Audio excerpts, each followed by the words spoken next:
বিসমিল্লাহির রহমানির রহিম। বিশ্ব আধ্যাত্মিক জ্ঞান সঞ্চার দরবার শরীফের প্রতিষ্ঠাতা আমার মুর্শিদ কেবলা গাউসুল আজম শামীম আলী চিশতির দরবার হইতে আমি অদম শাহ আলম আপনাদের সকল আন্তরিক শুভেচ্ছা ও অভিনন্দন। আমার মুর্শিদ কেবলা গাউসুল আজম চিশতির দরবার হইতে আরও একটি আলোচনা নিয়ে আপনাদের সামনে হাজির হইলাম। আশা করি সকলে ভালো আছেন এবং সকলেই মনোযোগ সহকারী এবং ধৈর্য সহকারী শুরু থেকে শেষ পর্যন্ত সম্পূর্ণ আলোচনাটি শুনুন। আমি যে আলোচনাটি নিয়ে আপনাদের সামনে হাজির হইলাম সেই আলোচনাটি হলেন তরিকার মূল শিক্ষা ও কামরূপের নিয়ন্ত্রণের গুরুত্ব। এই নিয়ে কিছু তত্ত্ব আলোচনা করিব, তাই সকলেই মনোযোগ সহকারী এবং ধৈর্য সহকারী শুরু থেকে শেষ পর্যন্ত সম্পূর্ণ আলোচনাটি শুনুন।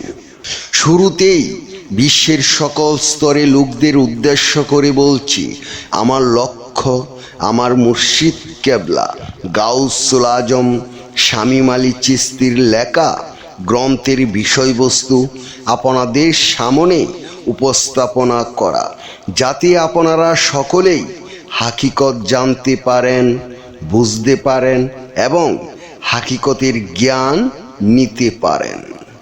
আমি যে আলোচনাটি নিয়ে আপনাদের সামনে হাজির হইলাম, এই আলোচনাটি আপনাদের জন্য অনেক গুরুত্বপূর্ণ। এই আলোচনার মাধ্যমে আপনারা সকলেই জানতে পারবেন তরিকার মূল শিক্ষা কি এবং কামরূপ কিভাবে নিয়ন্ত্রণ করবেন। তাই সকলেই মনোযোগ সহকারী এবং ধৈর্য সহকারী শুরু থেকে শেষ পর্যন্ত সম্পূর্ণ আলোচনাটি শুনুন। অনেক নারী পুরুষ তরিকা গ্রহণ করলেও তারা অন্ধকারে ডুবে থাকে, কারণ তারা জানে না কেন এই পথে এসেছে। যদি শুধু শরীয়তের বিধান মানাই যথেষ্ট হতো, তবে তরিকার প্রয়োজন হতো না। তাহলে কেন আমরা তরিকা ধরব? এর কারণ কি? আবার যদি শুধু গুরু ভক্তি করাকে মূল মনে করি, তবে সেটাও শরীয়তের পরিপন্থী হয়ে যায়।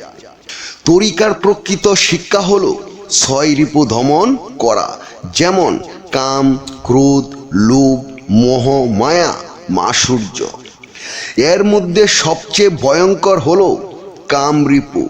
এই 6 রিপুর মধ্যে সবচাইতে ভয়ানক রিপুই হলো কামরূপু। অনেকে কামরূপু দমন করতে গিয়ে স্ত্রী সঙ্গ ত্যাগ করেন। আসলে এটা সম্পূর্ণই ভুল ধারণা, কিন্তু এতে স্ত্রীর হক নষ্ট হয়, যা কোনোভাবেই ইসলামের শিক্ষা নয়।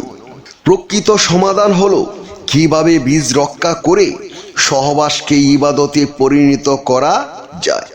আমাদের সকলের সেই জ্ঞান অর্জন করিতেই হবে।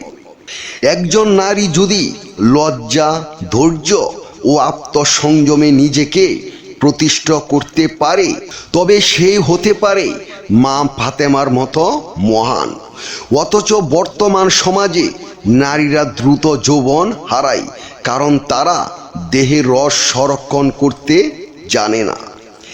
দেহ রস ও বীজ রক্ষা করলেই শুধু যৌবন দীর্ঘস্থায়ী হয় না, বরং আধ্যাত্মিক শক্তিও বৃদ্ধি পায়। এতএব তরিকা পথে সত্যিকার ভাবে চলতে হলে প্রথমেই কামরূপকে জয় করতে হবে।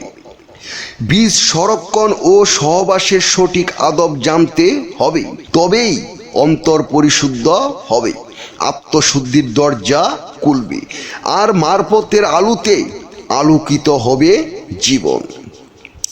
এখন প্রশ্ন হলো, আমরা কিভাবে দেহ রস ও বীজ রক্ষা করব? আমরা কিভাবে সে আধ্যাত্মিক শক্তি অর্জন করব, আমরা কিভাবে কাম রিপুকে জয় করব, আমরা কিভাবে অন্তর পরিশুদ্ধ করব, আমরা কিভাবে আত্মাশুদ্ধির দরজা খুলব এবং মারফতের আলোতে কিভাবে আমাদের জীবন আলোকিত করব। হে জগৎবাসী, এই কৌশল, এই আইন, এই নিয়ম জানতে হলে আমাদের সকলের একজন কামেল মুর্শিদ ধরতে হবে। তিনি সকল কিছুই জানেন। যখন আমরা কামেল মুর্শিদের কাছে যাব, তখনই সেই কৌশল আমাদেরকে দিবেন। আমার আলোচনার সর্বশেষ মূল কথা হলো নিজেকে চেনা ও জানা। নিজেকে জানা মানে শুধু নাম পেশা রূপ জানা নয়, বরং আত্মার উৎস, উদ্দেশ্য ও শেষ গন্তব্য। যে নিজেকে চিনতে পারল, সে তার রবকে চিনতে পারল, আর যে রবকে চিনতে পারল, সে প্রকৃত মুক্তি ও শান্তি লাভ করল। নিজেকে নিজে চেনা যাবে না, তাই নিজেকে চেনার জন্য একজন চেনা লোক প্রয়োজন, আর সেই চেনা লোকটি হবে একজন কামেল মুর্শিদ। হে জগৎবাসী, আমি অদম শাহ আলম বলছি, মনে রেখো, তুমি হাজার হাজার বই পাঠ করে মহাপণ্ডিত হয়েছ, অথচ তুমি কখনো তোমার নিজ দেহকে পাঠ করোনি। তুমি বহুবার ঈশ্বরকে পাওয়ার জন্য মন্দিরে, মসজিদে ও গির্জায় দৌড়িয়েছ, অথচ তুমি কখনো নিজের হৃদয়ের গভীরে তাকিয়ে দেখোনি। মনে রেখো, অপবিত্র আত্মা ঝমঝমের পানি দিয়ে গোসল করলেও পবিত্র হবে না, যতক্ষণ পর্যন্ত কামেল মুর্শিদের কাছে বায়াত না হবে। মুর্শিদ ব্যতীত পরিশুদ্ধ হবে না তোমার অপবিত্র মন, কারণ পরিশুদ্ধ আত্মা বিনে পাবে না স্রষ্টার দর্শন। আকাশ পাতাল খুঁজে কেউ পাইল না মাওলার সন্ধান, কামেল পীরের কাছে গেলে দেখাবে তার আসল স্থান। হে জগৎবাসী, আমি অদম শাহ আলম সকলের উদ্দেশ্য করে বলছি, আমাদের সকলের একজন কামেল মুর্শিদের প্রয়োজন। কারণ আমাদের আত্মা পরিশুদ্ধ করতে হলে অবশ্যই একজন কামেল মুর্শিদের প্রয়োজন। একমাত্র কামেল মুর্শিদই জানেন কিভাবে আমরা আত্মা পরিশুদ্ধ করব। কারণ আমরা যে পর্যন্ত আত্মা পরিশুদ্ধ করতে না পারব, সে পর্যন্ত আমাদের সাধন ভজন, নামাজ, রোজা কিছুই কাজে আসবে না। হে জগৎবাসী, যদি আপনারা কোনো কামেল মুর্শিদের সন্ধান না পান, তাহলে ইউটিউবে যাইয়া শামীম আলী চিশতি লিখে সার্চ করেন, তাহলেই পেয়ে যাবেন কামেল মুর্শিদের সন্ধান। সকলেই দেখুন একজন কামেল মুর্শিদের রূপ সুরত কীরকম হয়। সকলেই শুনুন একজন কামেল মুর্শিদের কণ্ঠ কথা কীরকম হয়।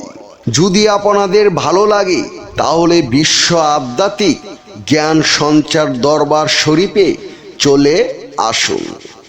আমি আমার মহান শিক্ষকের শিক্ষা অনুযায়ী যতটুকু শিখেছি, হয়তো কিছুই শিখতে পারি নাই, তারপরেও যতটুকু শিখেছি আমার মহান শিক্ষকের কাছ থেকে। আপনাদের সকলের নসিবেও এমন শিক্ষক মহান আল্লাহ তাআলা দান করেন, যার ভিতরে কোনো অহংকার নেই, যার ভিতরে কোনো অহমিকা নেই, যার ভিতরে কোনো হিংসা নেই, যার ভিতরে ছোট বড় কোনো বাজ বিচার নেই। সবাইকে সমান তালে ভালোবাসা প্রদান করেন। তিনি আর কেউ নন, তিনি হলেন সোনালী চন্দ্র রূপ লাভ করা আমার মহান পীর কেবলা জান গাউসুল আজম শামীম আলী চিশতি কামেলে মুকামেল। জয় গুরু, জয় সুফিবাদ, জয় পাক পাঞ্জাতন, জয় হোক বিশ্ব মানবতা, সুখী হোক সকল জীব। আমি যে আলোচনাটি আপনাদের সামনে করেছি, এই আলোচনাটি আপনাদের কাছে কতটুকু ভালো লেগেছে। যদি ভালো লেগে থাকে তাহলে আমাদের এই চ্যানেলটি সাবস্ক্রাইব করে দিবেন, সামনে ভালো ভালো আলোচনাগুলো পেয়ে যাবেন। এবং আপনারা সামনে কী ধরনের আলোচনা চান আমাদেরকে কমেন্টে জানাবেন, আমরা চেষ্টা করিব আপনাদের পছন্দ মতো আলোচনা নিয়ে আসতে। আমার এই আলোচনাটি করতে যাইয়া কথা বা ছন্দে যদি কোনো ভুল হয়ে থাকে সকলেই আমাকে ক্ষমা ও সুন্দর দৃষ্টিতে দেখবেন। সকলেই আমার জন্য দোয়া করিবেন, আমি যেন আপনাদের সামনে ভালো ভালো আলোচনাগুলো নিয়ে আসতে পারি এবং শোনাইতে পারি। সর্বশেষে সকলের চরণে হাত রেখে একটি কথা বলতে চাই, আল্লাহ গোপনেরও গোপন। সেই গোপনকে পাইতে হলে একজন কামেল মুর্শিদের কাছে যাইয়া বায়াত গ্রহণ করে সেই গোপন ইবাদত ও গোপন সাধনার মাধ্যমে আল্লাহকে লাভ করিতে হইবে।